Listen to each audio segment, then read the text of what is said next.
सभे मगहिया भाई बहन के भुलेटन काका के राम राम।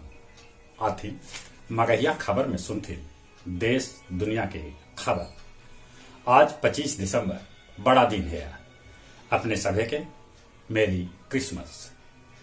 गोपालगंज के सभा में बोलन बिहार के मुख्यमंत्री नीतीश कुमार जे समाज सुधरत त राज्य और प्रदेश आगे बढ़त। उत्तर प्रदेश में चुनाव पर फैसला चुनाव आयोग अगला सप्ताह में कर सका है। उत्तराखंड के पूर्व मुख्यमंत्री हरीश रावत समर्थन कांग्रेस के चुनावी कमान।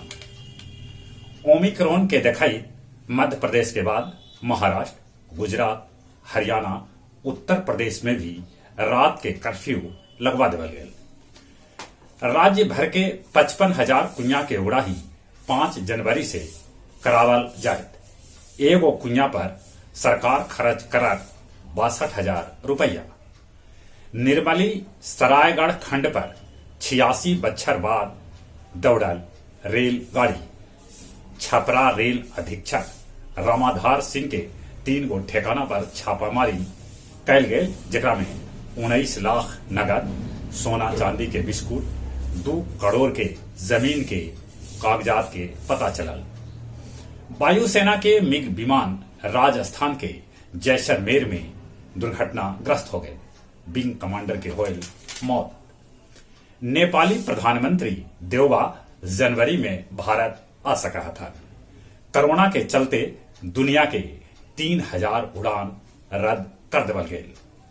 बांग्लादेश के सुगंधा नदी में एगो 3 मंजिला नौका में आग लगे से 40 आदमी के मौत के है खबर।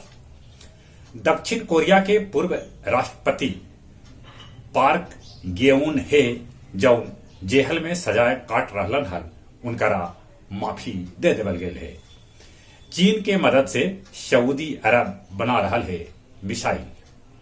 गया बागेश्वरी गुमटी पर रेल ओवर ब्रिज बनावे खातिर लोग कैलन प्रदर्शन। डुमरिया के नारायणपुर पंचायत के अलगे अलगे जगह पर नक्सली हाथ से लिखल पर्चा गिरौलन। टेकारी के अलीपुर थाना के सरफराज बिघा गांव में दारू के धंधेबाज के पकड़े गए पुलिस पर होल रोड़ेबाजी।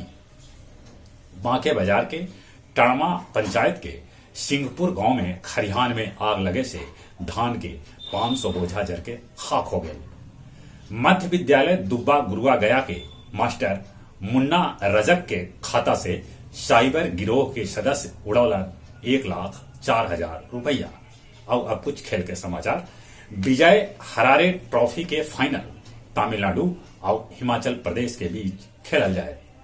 दोसर का T20 मैच में आयरलैंड अमेरिका के 9 रन से हरा दिलक।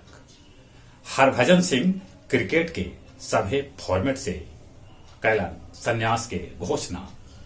गया जिला स्तरीय खेल कूद प्रतियोगिता गया के हरिहर सुब्रमण्यम स्टेडियम में आयोजित करल जा रहा है।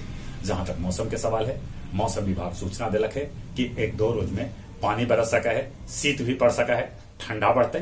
ठंडा से बचते, कोरोना से बचे ले मुंह और नाक पर मास्क लगाते, सोशल डिस्टेंसिंग के पालन करते और जब उम्र 18 बच्छर से ऊपरे है तब कोरोना के वैक्सीन जरूर लेते। चले एक बार फिर से अपने सभे के भुलेटन काका के राम राम।